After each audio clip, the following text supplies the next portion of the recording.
అందరికీ జై భీములు.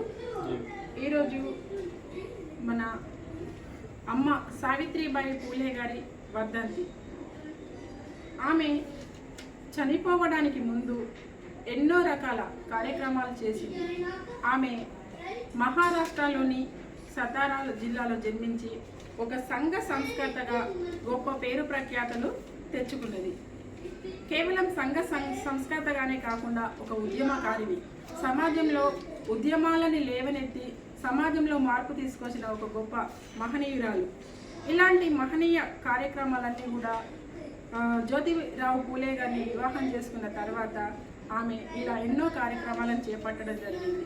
ముందుగా ఆమె విద్యను అభ్యసించి తర్వాత ఆ విద్యని సమాజానికి అందవేయాలని జ్యోతిరావు పూలే గారి సహాయ సహకారాలతోటి ఎన్నో కార్యక్రమాలు చేపట్టి పూణేలో మొట్టమొదటిసారిగా బాలికల కోసమని ఒక పాఠశాలను స్థాపించడం జరిగింది. ఇలాంటి కార్యక్రమాలు చేస్తున్న క్రమంలో కొంతమంది ఇలాంటి కార్యక్రమాలు ఇష్టం లేని వ్యక్తులందరూ కూడా వాళ్ళ యొక్క కుటుంబంలో చెప్పడంతో వాళ్ళు గృహ బహిష్కరణకు గురి కావడం జరిగింది. మరి ఈమె తొలి మహిళా ఉపాధ్యాయురాలుగా పేరు ప్రఖ్యాతులు గడించడం జరిగింది. మరి ఈమె మొదటి పాఠశాల ద్వారా ఎంతోమంది బాలికలకు విద్యని అందించడం జరిగింది. మరి ఇంతే కేవలం ఒక ఉపాధ్యాయురాలుగానే కాకుండా సమాజంలో ఒక చైతన్యాన్ని తీసుకురావడం కోసమని ఆమె ఎన్నో రకాల కార్యక్రమాలను చేపట్టడం జరిగింది. మరి ఈ కార్యక్రమాలలో భాగంగా ఆమె మహిళల కోసమని మహిళలు ఈ అంటరానితనం ఇలాంటి నిర్మూలన కార్యక్రమాలు కూడా ఆమె చేపట్టడం జరిగింది.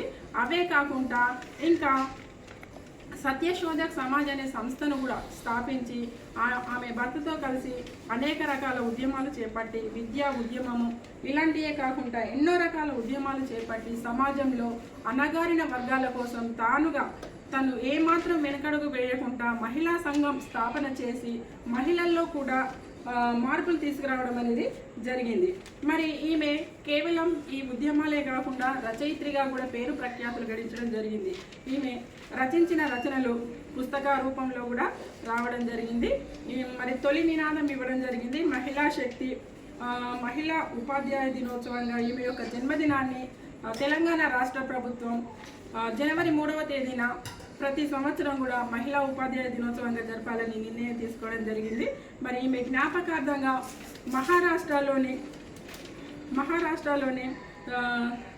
1890లో మరి మన భారత ప్రభుత్వం ఒక తపాలా బిల్లును కూడా ప్రవేశపెట్టడం జరిగింది. మరి తర్వాత వీరు నిర్వహించే పాఠశాలల్లో మధ్యాహ్న భోజన పథకం అంటే ఆ రోజులలో తాము నిర్వహిస్తున్న పాఠశాలల్లో బాలబాలికలకు ఏమాత్రం కూడా భోజన వసతి లేకపోతే కష్టం కాబట్టి వాళ్ళకు మధ్యాహ్న భోజన వసతిని కూడా వాళ్ళు కల్పించడం జరిగింది. దీనికోసం అనేక రకాలుగా కృషి చేయడం జరిగింది.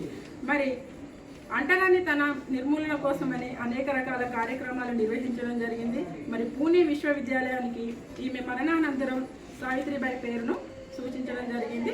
తర్వాత మరి ఈమె మరణం అనేది మామూలుగా సహజంగా వచ్చింది కాదు. ఈమె పూణేలో ఎంతోమంది అక్కడ ప్లేగు వ్యాధి సోకి చాలామంది చనిపోతున్న తరుణంలో వారందరికీ కూడా సపర్యలు చేస్తూ ఆ యొక్క ప్లేగు వ్యాధికి ఈమె కూడా గురై తర్వాత ఆ ప్లేగు వ్యాధి ద్వారా మరణించడం అనేది జరిగింది. ఈమె మరణానంతరం మరి తర్వాత మహారాష్ట్ర ప్రభుత్వం కూడా గుర్తించి ఎన్నో రకాల కార్యక్రమాలు చేపట్టడం జరిగింది.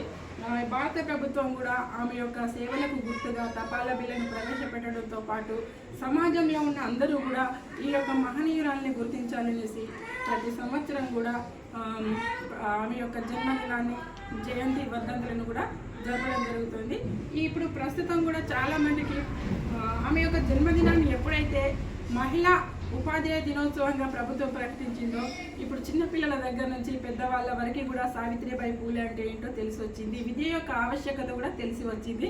ఇది ఇలాగే ఈ మహనీయురాల గురించి తెలుసుకోవడమే కాకుండా ఈమె వెనుక ఉన్న ఒక గొప్ప శక్తి జ్యోతిరావు పూలే గారు. ఆయనే లేకపోతే ఈమె ముందుకు వచ్చేది కాదు. ఈమె ముందుకు రాకపోయి ఉంటే మహిళలందరికీ కూడా ఎటువంటి సాధికారత అనేది లభించేది కాదు. కాబట్టి ఈమె యొక్క గొప్పతనాన్ని మనం ప్రతి జయంతి నాడు వర్ధంతి నాడు కీర్తించుకోవాల్సిన అవసరం చాలా ఉంది. ఈ అవకాశం ఇచ్చిన సమతా సైనిక్ దళ్ నాయకులు దుర్గం నగేష్ గారికి మరియు సమతా సైనిక్ దళ్ సభ్యులందరికీ, సమతా ఫౌండేషన్ సభ్యులైన అందరికీ కూడా నా యొక్క ధన్యవాదాలు తెలియజేసుకుంటున్నాను. Thank you madam. మీరు చాలా సావిత్రిబాయి పూలే గారి గురించి చక్కగా వివరించారు. కాబట్టి ఈ సందర్భంగా మా సమతా సైనిక్ దళ తరపు నుండి సమస్త లోకానికి తెలియజేసేది ఏంటంటే, గతం నుండి నాటి నుండి నేటి వరకు ఎంతోమంది మహానుభావులు వారి యొక్క జీవితాలను త్యాగం చేసి భావితరాల కోసం ఎంతో కృషి చేశారు. వారి యొక్క జీవిత గాథల్ని మనం చదువుకొని వారు చేసిన దాంట్లో ఎంతో కొంత మనం కూడా చేయాలి, మనకు కూడా మంచి పేరు రావాలి, సమాజానికి కూడా మార్పు తీసుకురావాలన్నటువంటి ఉద్దేశంతో మా సమతా సైనిక్ దళ్ పనిచేస్తూ ఉంది. అది బాబాసాహెబ్ అంబేద్కర్ గారు స్థాపించిన సంస్థ. బాబాసాహెబ్ అంబేద్కర్ తీసుకున్నటువంటి స్ఫూర్తియే మేము కూడా తీసుకుంటా ఉన్నాం. భగవాన్ బుద్ధుల వారు మొదలుకొని సావిత్రిబాయి పూలే దంపతులు అయితేనేంది, అంబేద్కర్ అయితేనేంది, ఇంకా చాలామంది